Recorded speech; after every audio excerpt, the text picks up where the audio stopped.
정도 적응을 하고 나서 그 말을 추리를 해가면서 문법을 대충이라도 다 떼고 오면 4개월이라도 배운 다음에. 안녕하세요, 알마입니다. 오늘은 제가 스페인어를 어떻게 배웠는지, 그리고 어떻게 하면 조금 더 효과적으로 배울 수 있을지에 대해서 한번 얘기를 해보려고 해요.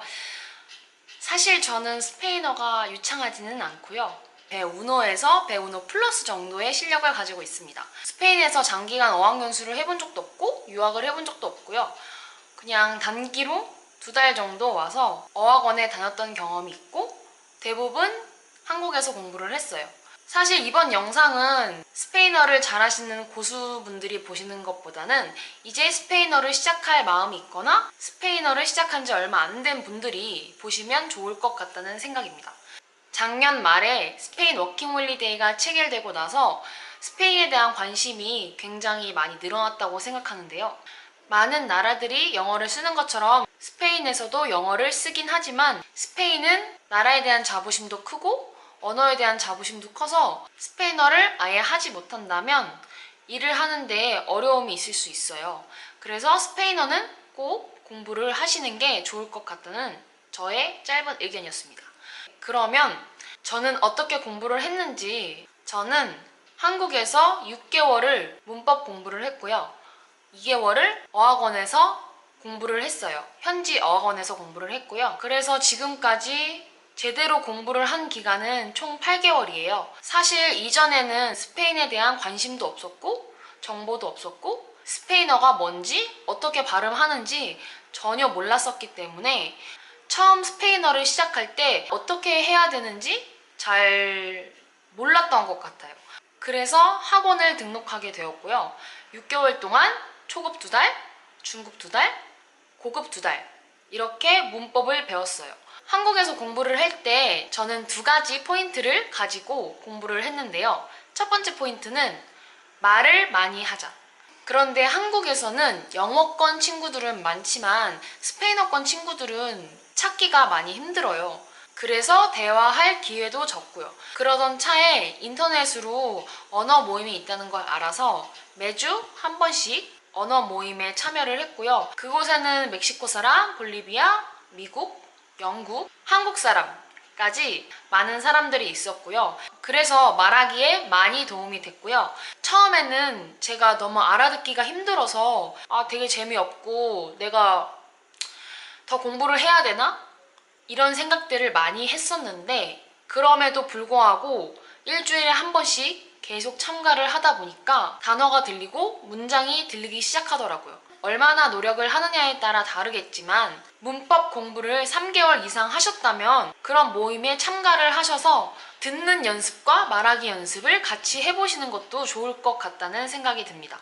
그리고 2번째 포인트는 언어 교환 어플을 사용하는 거였어요. 사실 요즘에는 부정적인 인식을 가지고 계신 분들이 많은데 저 또한 그런 생각이 조금은 있었거든요.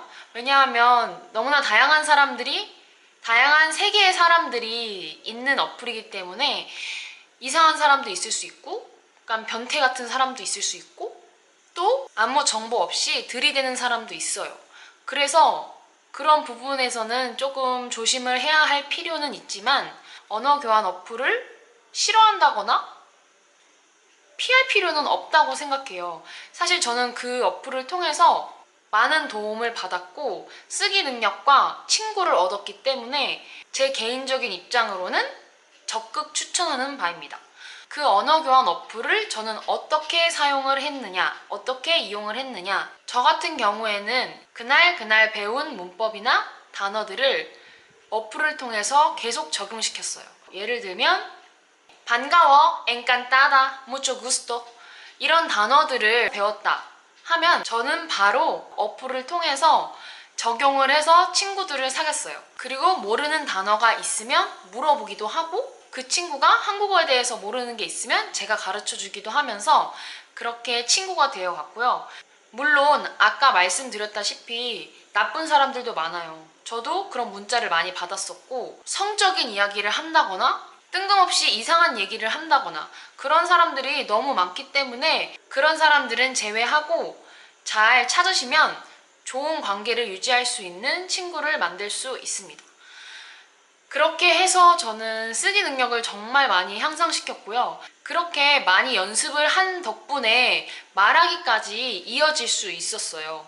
언어 어플을 통해서 연습한 문법이나 단어들을 언어 모임에 가서 직접 말하기 연습을 하거나 언어 모임에서 배운 새로운 말들을 또 언어 교환 어플에 적용을 한다거나 그런 식으로 상호 보완을 하면서 연습을 해 나갔고요. 그렇게 6개월이 지나고 나서 스페인에서 무비자 여행으로 2달 동안 체류를 할 때 어학원에 다니게 되면서 정말 많은 덕을 봤어요.